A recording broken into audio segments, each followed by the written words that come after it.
Rapunzel. Once upon a time, in a land far, far away, there lived a young girl named Rapunzel.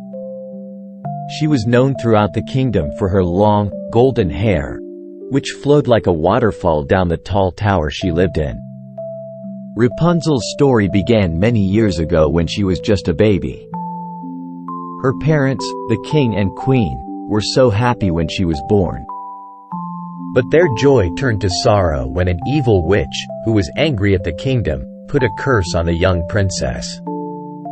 The curse made Rapunzel's hair grow long and filled it with magical powers. To keep Rapunzel safe, the king and queen decided to send her to live in a hidden tower deep in the forest. They knew the witch would never find her there. The tower was so tall that it touched the sky, and it had no doors or stairs. The only way to enter the tower was through a small window at the very top. As the years passed, Rapunzel grew into a lovely young girl. She spent her days reading, painting, and singing songs that echoed through the forest. Her only company was the forest animals who visited her, and she named them all. There was Whiskers the rabbit, Feather the bluebird, and Fluffy the squirrel. She loved them dearly. Now, as the story goes, there was a brave and kind-hearted prince who lived in a neighboring kingdom. He had heard rumors of the beautiful girl with the long, golden hair locked away in a tower. He was determined to find her and rescue her from her lonely life. One day, as he was riding through the forest on his white horse, he heard a sweet voice singing in the distance. The song was so beautiful that it drew him closer and closer to the tower. He followed the sound of the singing until he found himself standing beneath Rapunzel's window. Rapunzel had never seen a prince before, and she was both surprised and delighted when she saw him. She leaned out of the window, and her long hair fell down like a golden waterfall. The prince was captivated by her beauty and the enchanting sound of her voice. "Who are you?" he called up to her.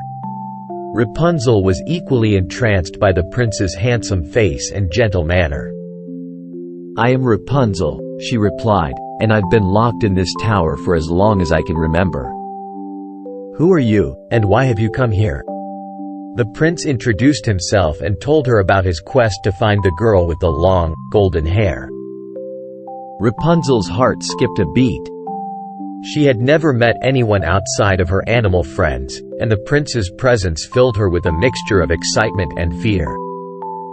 As they talked, the two young people grew closer and closer. They laughed, shared stories, and found that they had much in common. Rapunzel's beautiful singing voice enchanted the prince, and he vowed to come back every day to visit her. The visits from the prince became the highlight of Rapunzel's life. She looked forward to seeing him more and more with each passing day. As for the prince, he was falling deeply in love with Rapunzel. He knew that he wanted to spend the rest of his life with her. But there was a problem. The witch who had placed the curse on Rapunzel had discovered the prince's visits. She was furious and determined to stop the two from seeing each other. The witch knew that if Rapunzel's hair was ever cut, its magical powers would be lost forever. So, she came up with a wicked plan. One evening, when the prince arrived at the tower, he called out to Rapunzel as usual.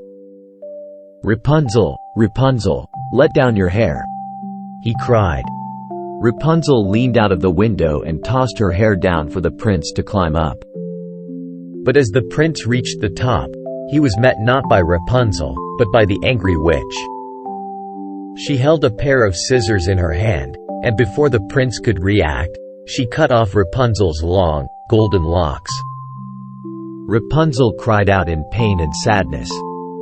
The witch banished the prince from the tower, and he was forced to leave Rapunzel behind. She was heartbroken, and the tears that fell from her eyes were like drops of gold. Without her magical hair, she was left helpless in the tower. The witch, who had taken Rapunzel's hair for herself, cast the young girl out of the tower and into the wilderness. Rapunzel was left alone and afraid, with no idea of how to survive in the outside world. The years went by, and Rapunzel roamed the land, her beautiful hair now short and ordinary. She often wondered what had become of the prince who had stolen her heart. She longed to see him again and to be reunited with the love they had shared. As for the prince, he had wandered the kingdom in search of Rapunzel. He had searched high and low, never giving up hope that he would find her once more. One day, as fate would have it, the prince and Rapunzel crossed paths in the forest. He recognized her instantly, despite her shorter hair, and she knew him as the one who had captured her heart. They ran into each other's arms, and their love was as strong as ever. The prince vowed to care for Rapunzel and make her happy for the rest of their days. And so, the two lived happily ever after, proving that even the most challenging trials and obstacles could not keep true love apart. The kingdom celebrated their union, and the love between Rapunzel and the prince was celebrated for generations to come. And there, my dear child, is the end of the story of Rapunzel. Now it's time to close your eyes and drift off to dreamland, where your own adventures await. Good night, and may your dreams be as magical as this tale.